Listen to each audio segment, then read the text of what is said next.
María Luisa Bombal, la historia de María Griselda. Recuerda que nadie había venido a su encuentro y que ella misma hubo de abrir la tranquera mientras, reteniendo los caballos, el cochero le insinuaba a modo de consolación: «Puede que del pueblo no hayan telefoneado que usted llegaba, tal como lo dejó recomendado». Por toda respuesta, ella había suspirado muy hondo, extenuada de pensar en cuanto debiera sobrellevar para llegar hasta ese fundo perdido en la selva. El tren, el alba en una triste estación, y otro tren, y otra estación, y el pueblo al fin, pero enseguida toda la mañana y la mitad de la tarde en aquel horrible coche alquilado.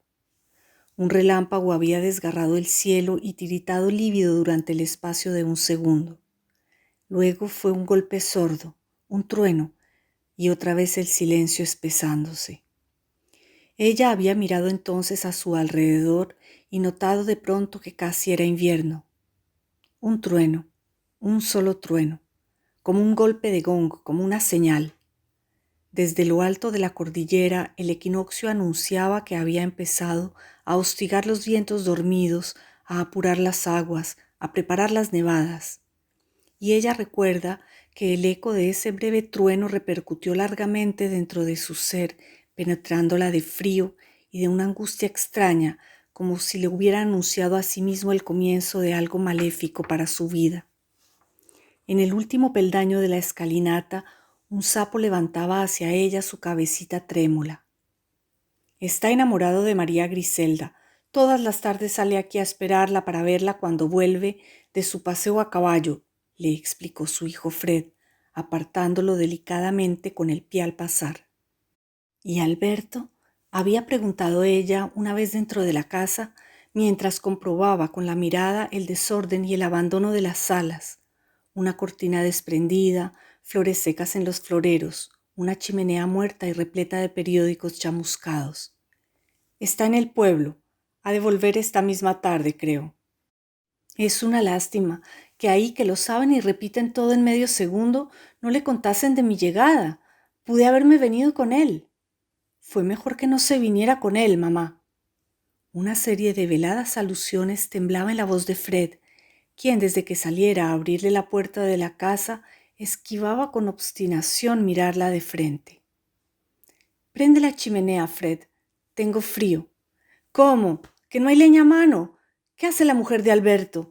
¿Considera acaso perjudicial para la belleza ser una dueña de casa?» «Oh, no es culpa de María Griselda este desorden. Es que somos tantos y...» «Mamá», gimió de pronto de la misma manera que cuando de niño corría hacia ella porque se había hecho daño o porque tenía miedo. Pero esta vez no se le abrazó al cuello como lo hacía entonces. Por el contrario, reprimiendo bruscamente su impulso, huyó al otro lado del hall para dejarse caer como avergonzado en un sillón. Ella se le había acercado y poniéndole ambas manos sobre los hombros. «¿Qué hay, Fred?», le había preguntado dulcemente. «¿Qué le pasa a todos ustedes? ¿Por qué se quedan en esta casa que no es la de ustedes?» «Oh, mamá, es Silvia la que quiere quedarse. Yo quiero irme. Acuérdese, mamá, acuérdese que fue también Silvia la que se obstinó en venir». Sí, ella recordaba el proyecto que le confiara la novia de Fred pocos días antes del matrimonio. Aquel absurdo matrimonio de Fred, a quien sin haberse tan siquiera recibido de abogado, se le ocurriera casarse con la debutante más tonta y más linda del año. «Le he dicho a Fred que quiero que vayamos a pasar la luna de miel al fondo del sur». «Silvia». «Por Dios, señora, no se enoje. Ya sé que usted y toda la familia nunca han querido ver ni conocer a la mujer de Alberto, pero yo me muero de ganas de conocerla. María Griselda. Dicen que es la mujer más linda que se haya visto jamás. Yo quiero que Fred la vea y diga: mentira, mentira, Silvia es la más linda». Sí, ella recordaba todo esto en tanto Fred seguía hablándole acaloradamente. «Oh, mamá, es una suerte que usted haya venido. Tal vez logre usted convencer a Silvia de que es necesario que nos vayamos. Figúrese que se le ha ocurrido que estoy enamorado de María Griselda, que la encuentro más linda que ella, y se empecina en quedarse para que yo reflexione, para que la compare con ella, para que elija y qué sé yo. Está completamente loca y yo quiero irme, necesito irme. Mis estudios, su voz, su temblor de animal acechado que quiere huir, presintiendo un peligro inminente. Sí, ella como mujer comprendía ahora a Silvia. Comprendía su deseo de medirse con María Griselda y de arriesgarse a perderlo todo con tal de ser la primera y la única en todo ante los ojos de su marido. Fred, Silvia no se irá jamás si se lo pides de esa manera, como si tuvieras miedo. Miedo, sí, mamá, eso es. Tengo miedo, pero si usted la viera, si la hubiese visto esta mañana, estaba de blanco y llevaba una dalia amarilla en el escote. ¿Quién? Fred había echado bruscamente los brazos alrededor de la cintura de su madre, apoyado la frente contra la frágil cadera y cerrado los ojos. María Griselda, suspiró al fin. Oh, mamá, ¿la ves? Tratando de imprimirle su calor y su olor. Y su porte majestuoso y melancólico, la ves vestida de blanco y con una dalia amarilla en el escote. Y he ahí que cómplice ya de su hijo, ella veía claramente vivir y moverse en su mente a la delicada y altiva criatura del retrato que le mandara Alberto. Mamá, todos los días una imagen nueva, todos los días una admiración nueva por ella que combatir. No, yo no puedo quedarme aquí ni un día más, porque no puedo dejar de admirar a María Griselda cada día más, de admirarla más que a Silvia. Sí, y Silvia no quiere irse. Háblele usted, mamá, trate de convencerla, por favor. El tic-tac de un reloj repercutía por doquier como el corazón mismo de la casa, y ella aguzaba el oído tratando de ubicar el sitio exacto en donde estaría colocado ese reloj. ¿Es nuevo? ¿De dónde lo habrán sacado? Se preguntaba involuntariamente distraída por aquella nimiedad mientras cerraba por corredores y escaleras solitarias. El cuarto de Zoila estaba vacío, y era Zoila, sin embargo, la que la había inducido a franquear el umbral de esa casa repudiada. No se había negado ella hasta entonces a reconocer la existencia de María Griselda, aquella muchacha desconocida con la que su hijo mayor se casara un día a escondidas de sus padres y de todos. Pero la carta que le mandara Zoila, su vieja nodriza, habíala hecho pasar por sobre todas sus reservas. Señora, véngase inmediatamente para acá, escribía Zoila. Desde que ella se casara, Zoila la llamó señora, pero olvidando de pronto guardar las distancias, solía volver a tutearla como a una niña. No te creas que exagero si te digo que aquí están pasando cosas muy raras. Tu hija Anita se sale siempre con la de ella, sin embargo parece que esta vez no va a ser así y que hizo un buen disparate viniéndose a buscar a don Rodolfo. Si él le dejó de escribir, por algo sería. Y mi opinión es que ella debió haber tenido el orgullo de olvidarlo. Así se lo dije el propio día que se le ocurrió venirse para acá, pero a mí ella no me hace caso y usted me obligó a acompañarla a estas serranías. Bueno, la verdad es que por muy novio que esté con la Anita desde que eran niños, don Rodolfo ya no la quiere porque está enamorado de la señora Griselda. No sé si te acuerdas que cuando me contaste que para ayudar a don Rodolfo, ya que el pobre no sirve para nada, don Alberto lo había empleado en el fondo, yo te dije que me parecía que tu Alberto había hecho un buen disparate, pero a mí nadie me hace caso. Ella no se explicó nunca en vida cómo ni por qué había encaminado sus pasos hacia el cuarto de Rodolfo y empujado la puerta. Ahora sabe que en momentos como aquellos es nuestro destino el que nos arrastra implacable y contra toda lógica hacia la tristeza que nos tiene deparada. Sola, echada sobre el lecho de Rodolfo y con la frente hundida en las almohadas, así había encontrado a su hija Anita. Había tardado en llamarla. Oh, esa timidez que la embargaba siempre delante de Anita, porque Fred se defendía, pero terminaba siempre por entregársele. y saliendo de su mutismo, el taciturno Alberto solía tener con ella arranques de confianza y de brusca ternura. Pero Anita, la soberbia Anita, no se dignó jamás dejarla penetrar en su intimidad. Desde que era muy niña solía llamarla Ana María, gozándose en que ella le respondiera sin reparar en la falta de respeto que significaba de parte de una hija adolescente el interpelar a la madre por el nombre. Y más tarde, con qué piadosa altanería la miró siempre desde lo alto de sus estudios. Tiene un cerebro privilegiado esta muchacha. Era la frase con que todos habían acunado a Anita desde que ésta tuviese uso de razón. Y ella se había sentido siempre orgullosa de aquella hija extraordinaria, delante de la cual vivió, sin embargo, eternamente intimidada. Anita. Cuando la llamó por fin, ésta levantó hacia ella una cara entre asombrada y gozosa e iniciaba ya un gesto de cariñosa bienvenida cuando, animada por aquella inesperada recepción, ella le había declarado rápida y estúpidamente: «Anita, vengo a buscarte. Nos vamos mañana mismo». Y Anita entonces había reprimido su impulso y había vuelto a ser Anita. Usted se olvida de que pasé la edad en que la traen y llevan a una como una cosa. Desconcertada ya a la primera respuesta y presintiendo una lucha demasiado dura para su sensibilidad, ella había empezado enseguida a suplicar, a tratar de persuadir. Anita, por ese muchacho tan insignificante, rebajarte y afligirte tú que tienes la vida por delante, tú que puedes elegir al marido que se te antoje, tan orgullosa, tú tan inteligente. No quiero ser inteligente, no quiero ser orgullosa y no quiero más marido que Rodolfo, y lo quiero así, tal como es, insignificante y todo. Pero si él ya no te quiere, a mí no me importa, yo lo quiero, y eso me basta.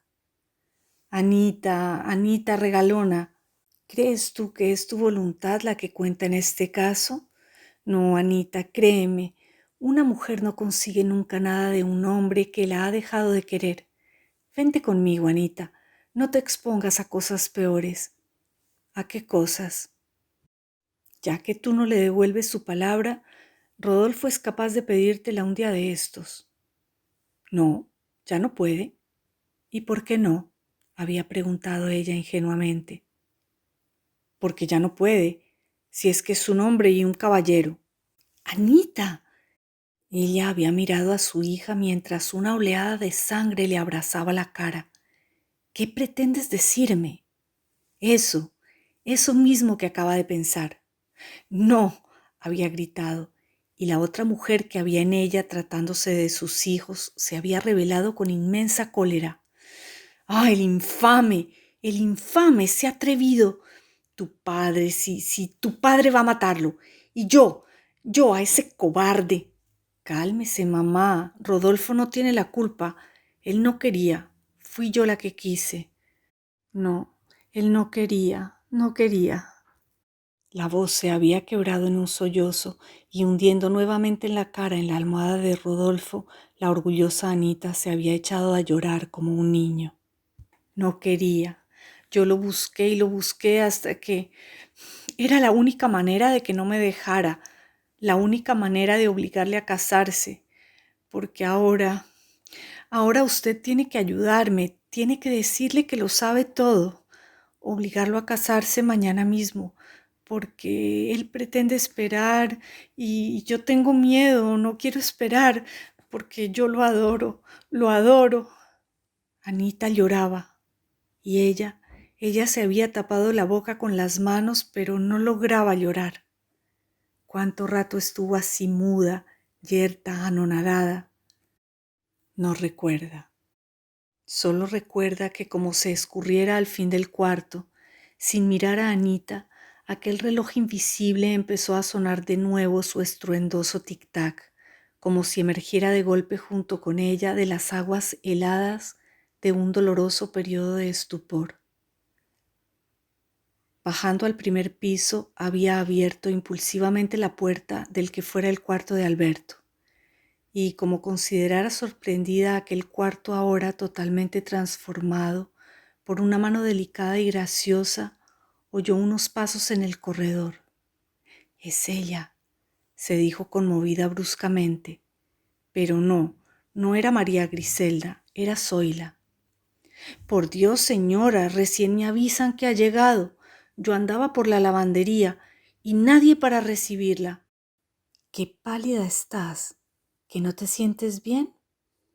«Estoy cansada.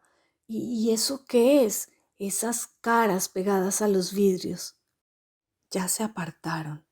¿Quiénes tratan de mirar para adentro? «Son los niños del campero que vienen siempre a dejarle flores a la señora Griselda, ahí, al pie de la ventana. La hallan tan bonita, dicen que es más bonita que la propia Santísima Virgen». «¿En dónde está Alberto?», había interrumpido ella secamente. Zoila desvió la mirada. «En el pueblo, supongo», contestó después de una breve pausa, y en su voz temblaba la misma reticencia que a ella le inquietara en la voz de Fred. «¿Pero qué pasa? ¿Qué pasa?», gritó presa de pronto de una ira desproporcionada. «¿Desde cuándo se habla por enigmas en esta casa? ¿Dónde está Alberto? Contéstame claro, te lo mando».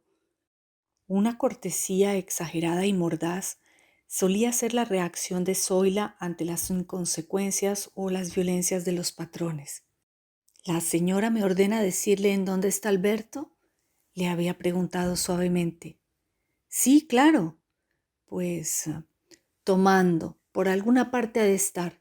Y por si quiere saber más, le diré que don Alberto se lo pasa ahora tomando, él que ni siquiera probaba vino en las comidas». «Ah, esa mujer, maldita sea esa mujer», había estallado impetuosamente. «Siempre atolondrada para juzgar usted, señora. Nada se puede decir en contra de doña Griselda. Es muy buena y se lleva todo el día encerrada aquí en el cuarto, cuando no sale a pasear sola la pobrecita. Yo la he encontrado muchas veces llorando, porque don Alberto parece que la odiara a fuerza de tanto quererla. Dios mío, si yo voy creyendo que ser tan bonita es una desgracia como cualquier otra». Cuando ella entró al cuarto, luego de haber golpeado varias veces sin haber obtenido respuesta, Silvia se hallaba sentada frente al espejo, envuelta en un largo batón de gasa. «¿Cómo estás, Silvia?». Pero la muchacha, a quien no pareció sorprenderle su intempestiva llegada, apenas si la saludó, tan abstraída se encontraba en la contemplación de su propia imagen. «Qué linda estás, Silvia», le había dicho ella entonces, tanto por costumbre como para poder romper aquella desconcertante situación. Silvia, mirándose al espejo atentamente, obstinadamente, como si no se hubiera visto nunca, y ella, de pie contemplando a Silvia. «¿Linda yo? No, yo creía serlo hasta que conocí a María Griselda. María Griselda sí que es linda». Su voz se trizó de improviso, y como una enferma que recae extenuada sobre las almohadas de su lecho, Silvia volvió a sumergirse en el agua de su espejo. Los cristales de la ventana, apegados a la tarde gris, doblaban las múltiples lámparas encendidas sobre el peinador.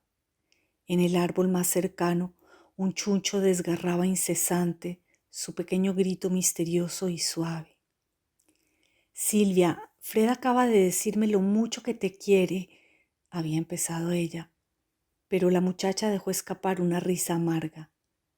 «Sin embargo, ¿qué cree usted que me contesta cuando yo le pregunto quién es más linda, si María Griselda o yo?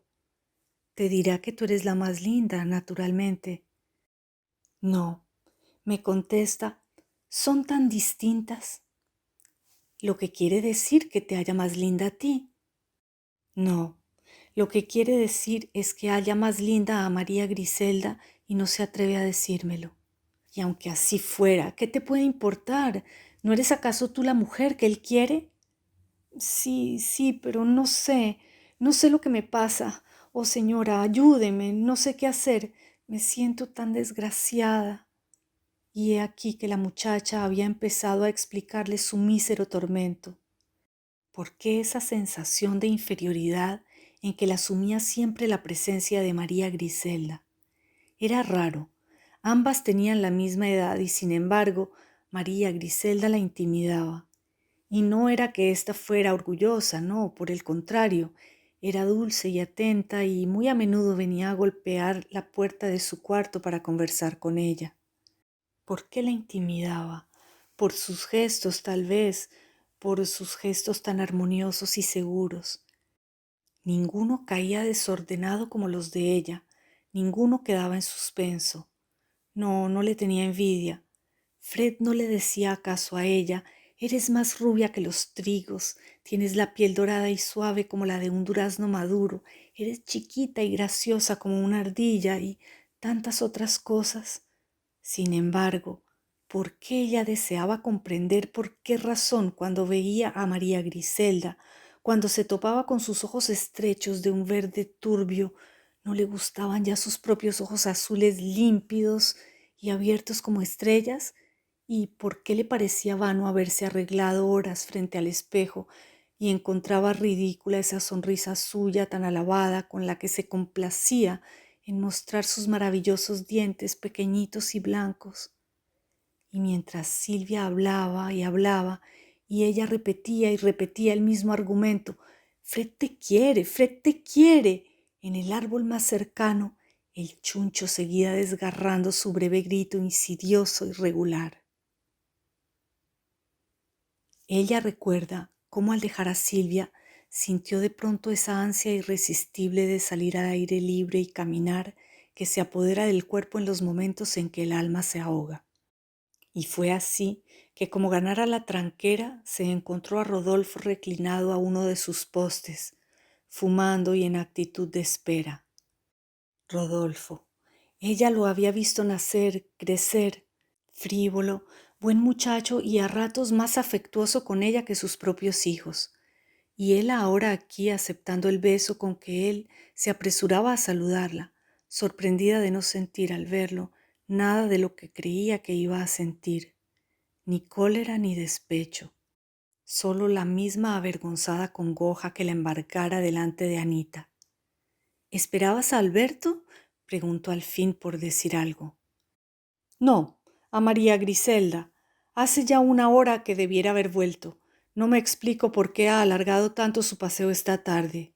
Venga, vamos a buscarla, la invitó de pronto tomándola imperiosamente de la mano. Y fue así como, cual cazadores de una huidiza gacela, habían empezado a seguir por el bosque las huellas de María Griselda. Internándose por un estrecho sendero que su caballo abriera entre las zarzas, habían llegado hasta el propio borde de la pendiente que descendía al río, y apartando las ramas espinosas de algunos árboles, se habían inclinado un segundo sobre la grieta abierta a sus pies. Un ejército de árboles bajaba denso, ordenado, implacable, por la pendiente de helechos hasta hundir sus primeras filas en la niebla encajonada allá abajo, entre los murallones del cañón. Y del fondo de aquella siniestra rendija subía un olor fuerte y mojado, un olor a bestia forestal, el olor del río Malleco rodando incansable su lomo tumultuoso. Habían echado enseguida a andar cuesta abajo. Ramas pesadas de avellanas y de helados copiúes les golpeaban la frente al pasar, y Rodolfo le contaba que, con la fusta que lleva siempre en la mano, María Griselda se entretenía a menudo en atormentar el tronco de ciertos árboles para descubrir los bichos agazapados bajo sus cortezas, grillos que huían cargando una gota de rocío, tímidas falenas de color tierra, dos ranitas acopladas.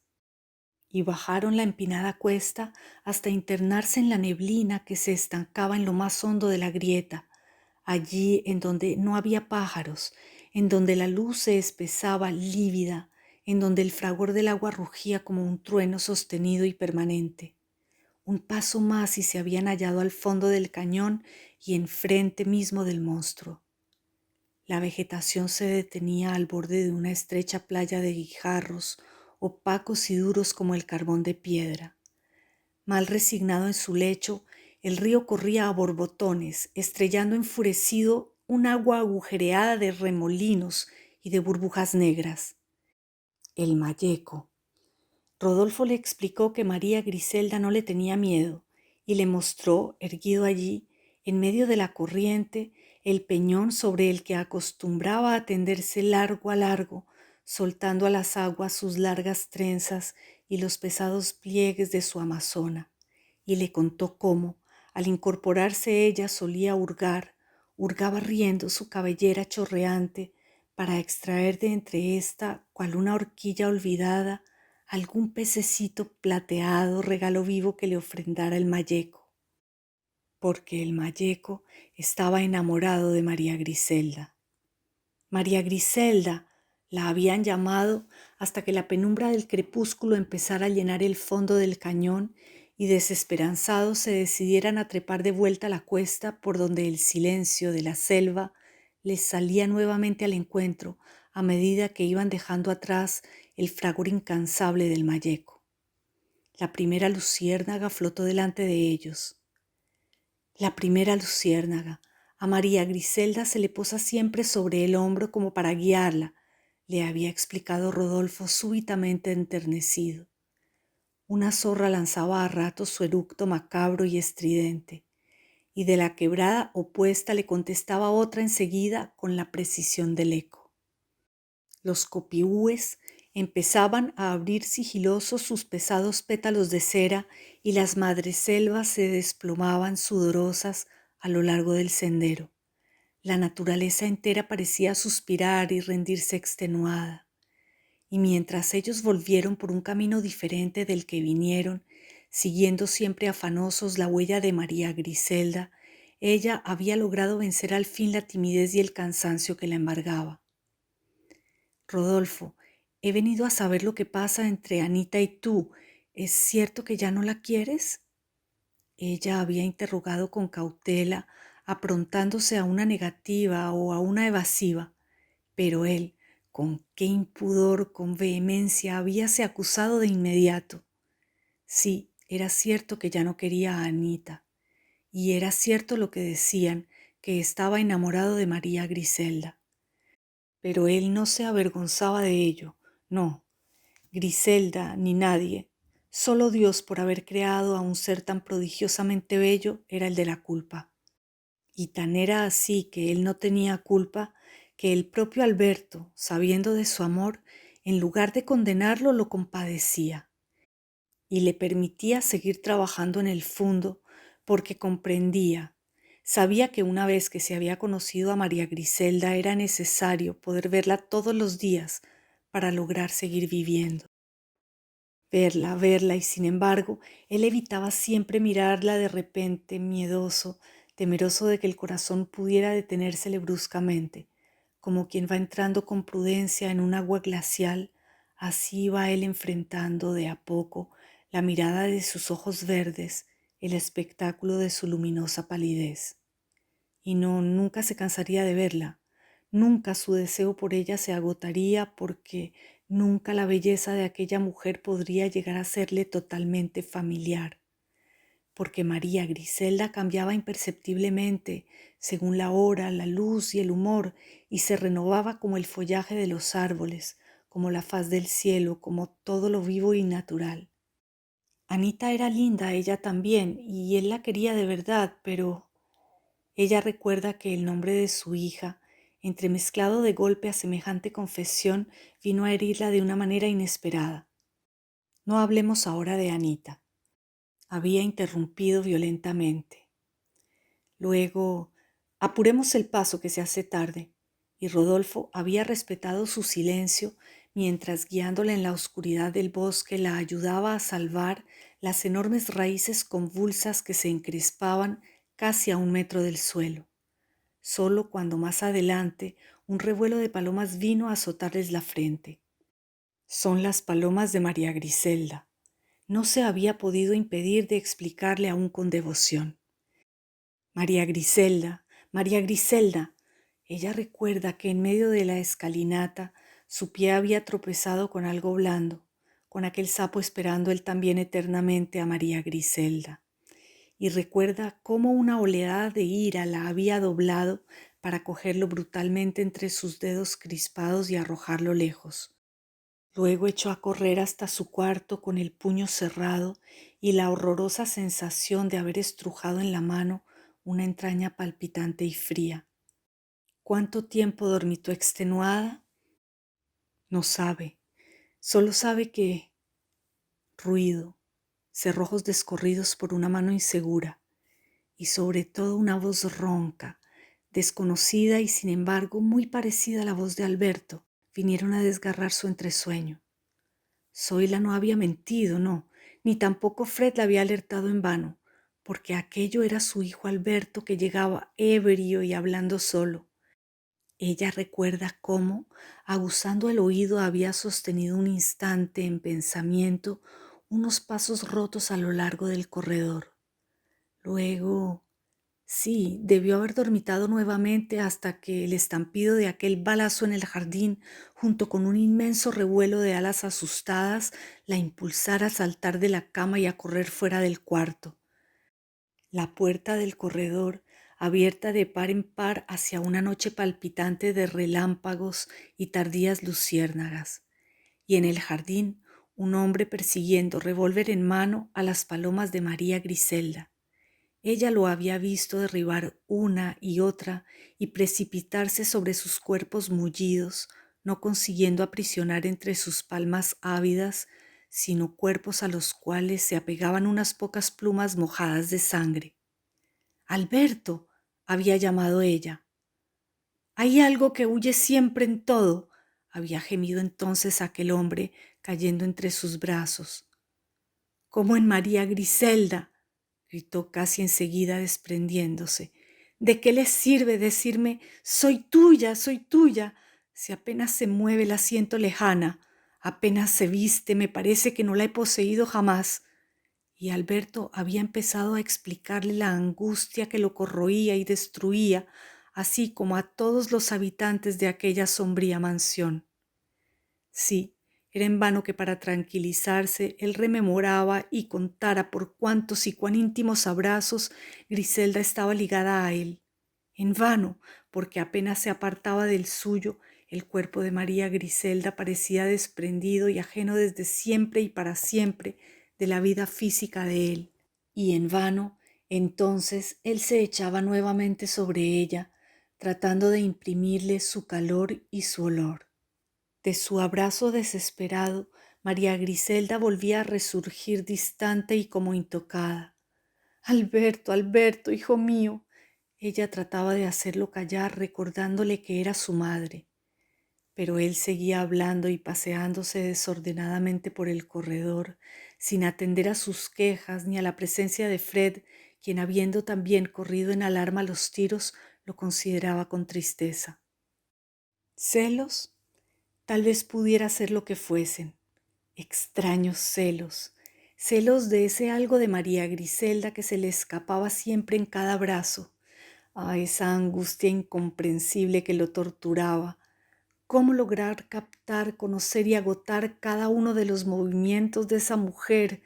Si hubiera podido envolverla en una apretada red de paciencia y de memoria, tal vez hubiera logrado comprender y aprisionar la razón de la belleza y de su propia angustia.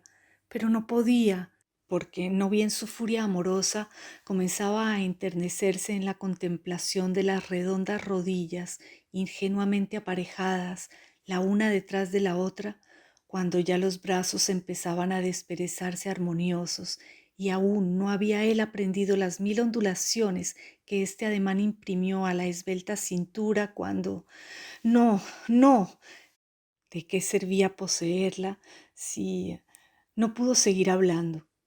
Silvia bajaba la escalera despeinada, pálida y descalza, enredándose a cada escalón en su largo batón de gasa. «Silvia, ¿qué te pasa?», había alcanzado a balbucir Fred cuando una voz horriblemente aguda había empezado a brotar de aquel frágil cuerpo. «Todos, todos lo mismo», gritaba la extraña voz. «Todos enamorados de María Griselda, Alberto, Rodolfo y Fred también. Sí, tú también, Fred. Hasta escribes versos para ella. Alberto, ya lo sabes. Tu hermano tan querido escribe versos de amor para tu mujer. Los escribe a escondidas de mí. Cree que yo no sé dónde los guarda. Señora, yo se los puedo mostrar. Ella no había contestado, miedosa de aquel ser desordenado y febril que una palabra torpe podía precipitar en la locura. No, Silvia, no estoy enamorado de María Griselda, oyó de pronto decir a Fred con tranquila gravedad. Pero es cierto que algo cambió en mí cuando la vi. Fue como si en lo más recóndito de mi ser se hubiera de pronto encendido una especie de presencia inefable, porque por María Griselda me encontré al fin con mi verdadera vocación, por ella. Y Fred les había empezado a contar su encuentro con María Griselda. Cuando recién casados, Silvia y él habían caído de sorpresa al fondo. María Griselda no se encontraba en la casa, pero ansiosos de conocerla cuanto antes, ellos habían corrido en su busca guiados por Alberto. Y así había sido como de pronto, en medio del bosque, él se había quedado atrás, callado, inmóvil, atisbando casi dentro de su corazón el eco de unos pasos muy leves. Desviándose luego del sendero, había entreabierto el follaje al azar y, esbelta, melancólica y pueril, arrastrando la cola de su ropón de amazona, así la vio pasar. María Griselda. Llevaba enfáticamente una flor amarilla en la mano, como si fuera un cetro de oro, y su caballo la seguía a corta distancia sin que ella precisara guiarlo. Sus ojos estrechos, verdes como la fronda, su porte sereno, su mano pequeñita y pálida. María Griselda la vio pasar y a través de ella, de su pura belleza, tocó de pronto un más allá infinito y dulce. Algas, aguas, tibias arenas visitadas por la luna, raíces que se pudren sordamente creciendo limo abajo hasta su propio y acongojado corazón.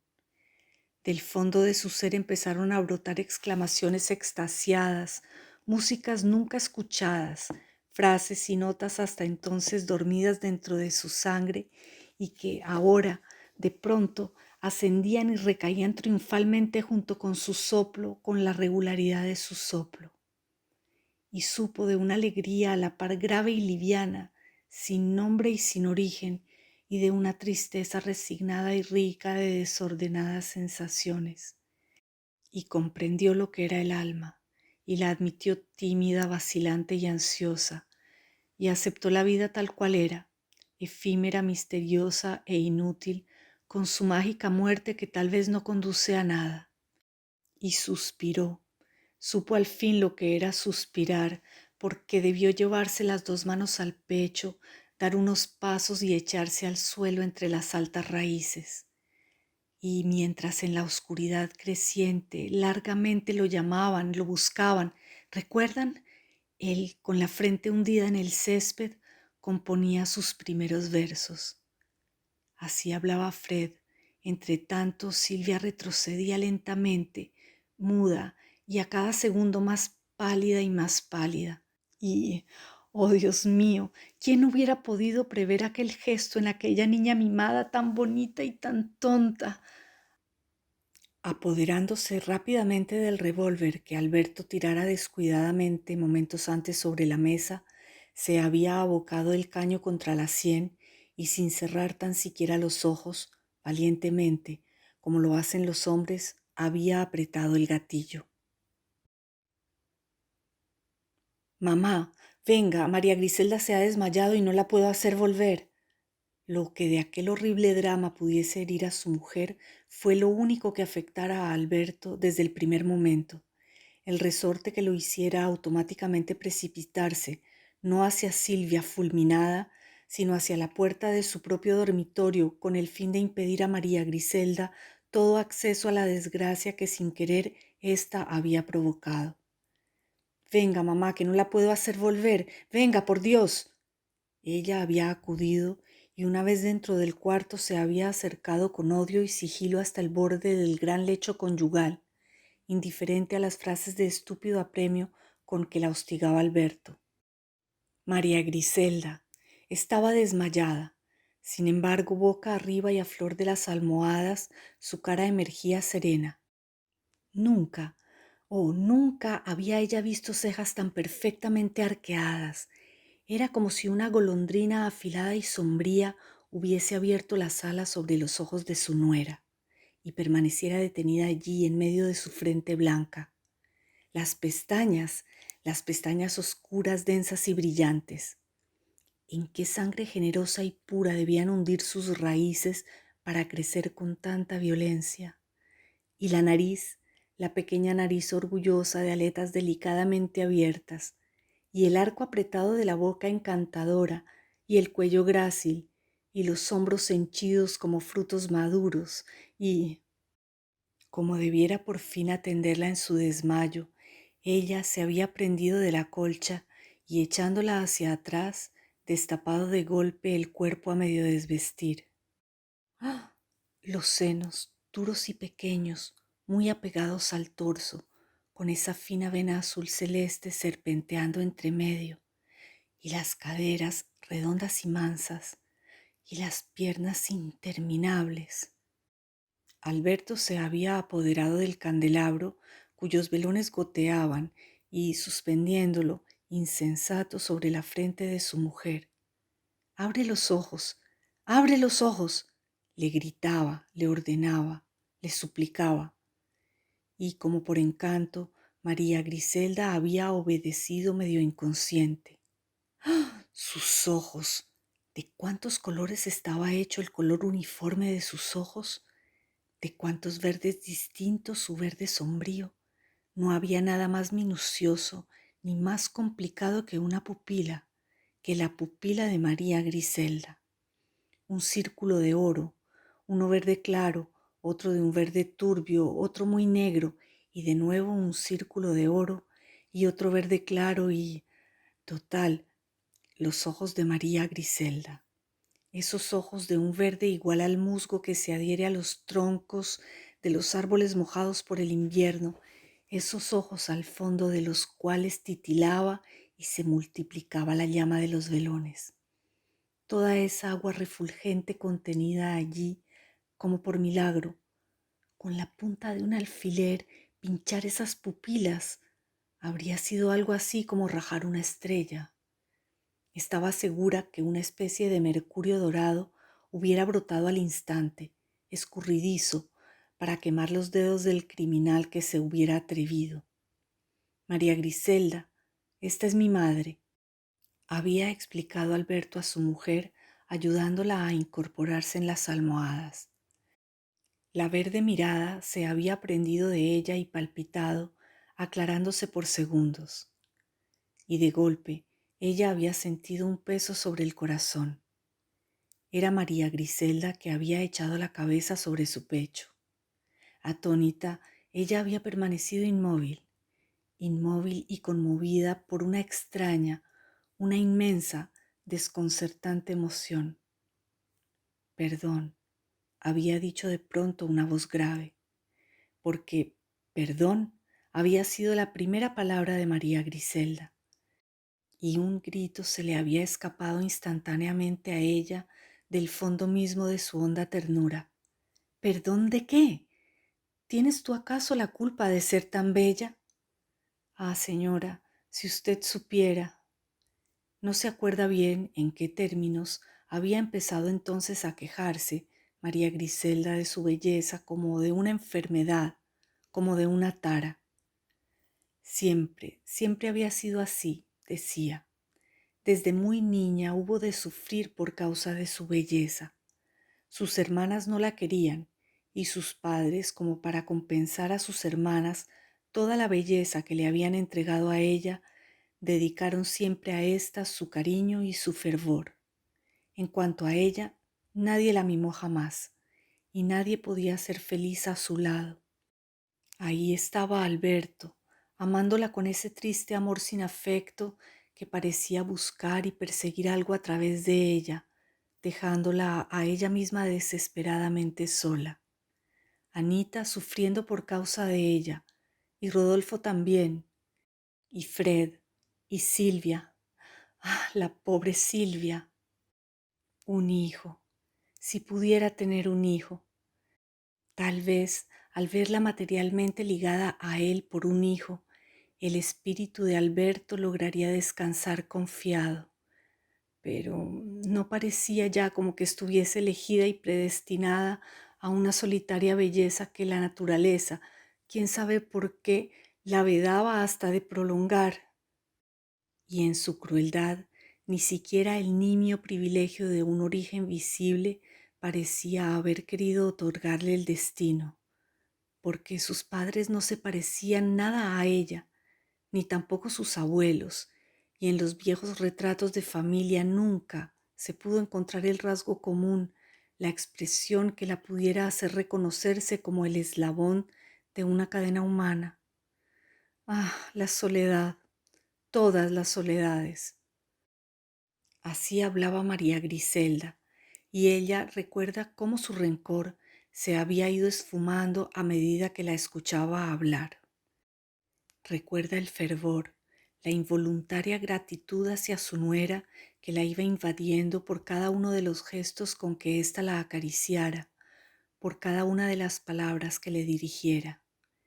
Era como una blandura, como una especie de cándida satisfacción muy semejante a la que despierta en uno la confianza espontánea y sin razón que nos brinda un animal esquivo o un niño desconocido. Sí, ¿cómo resistir a esta tranquila altivez, a la cariñosa mirada de esos ojos tan extrañamente engarzados? Recuerda que ella comparaba en pensamiento la belleza de la presumida Silvia y la de su esplendorosa hija Anita con la belleza de María Griselda. Ambas eran lindas, pero sus bellezas eran como un medio casi consciente de expresión que hubieran tal vez podido reemplazar por otro. En cambio, la belleza pura y velada de María Griselda, esa belleza que parecía ignorarse a sí misma, esa belleza no era sino un fluir natural, algo congénito y estrechamente ligado a su ser. No se concebía que María Griselda pudiera existir sino con esos ojos y ese porte. No se concebía que su voz pudiera tener otro timbre que aquel suyo, grave y como premunido de una sordina de terciopelo. María Griselda todavía la ve vivir y moverse sigilosa y modesta, llevando su belleza como una dulce lámpara escondida, que encendía de un secreto encantado su mirada, su andar, sus ademanes más mínimos, el ademán de hundir la mano en una caja de cristal para extraer el peine con que peinaba sus negros cabellos. Y todavía, sí, todavía le parece estar oyendo el tic-tac del invisible reloj que allá en esa lejana casa del sur marcara incansablemente cada segundo de aquella tarde inolvidable. Aquel tic-tac hendiendo implacable el mar del tiempo hacia adelante, siempre hacia adelante, y las aguas del pasado cerrándose inmediatamente detrás. Los gestos recién hechos ya no son océano que se deja atrás, inmutable, compacto y solitario. Y tú, Anita, orgullosa, aquí estás y ahí lo tienes a ese hombre que no te quería y a quien tú forzaste y conquistaste, a ese hombre a quien se le escapará más tarde en alguna confidencia a otra mujer. Yo me casé por compromiso. Lo odias, lo desprecias, lo adoras, y cada abrazo suyo te deja cada vez más desanimada y mucho más enamorada. Temblar por el pasado, por el presente, por el futuro, por la sospecha, el rumor o el mero presentimiento que venga a amenazar la tranquilidad que deberás fabricarte día a día, y disimulando, sonriendo, luchar por la conquista de un pedacito de alma día a día. Esa será tu vida. Rodolfo, helo aquí a mi lado y a tu lado, ayudándote a salvaguardar los cirios y las flores, estrechándote la mano como tú lo deseas. Un llevar a cabo una infinidad de actos ajenos a su deseo, empeñando en ellos un falso entusiasmo, mientras una sed que él sabe insaciable lo devore por dentro. Esa será su vida. Ay, mi pobre Anita, tal vez sea esta la vida de nosotros todos. Ese eludir o perder nuestra verdadera vida encubriéndola tras una infinidad de pequeñeces con aspecto de cosas vitales.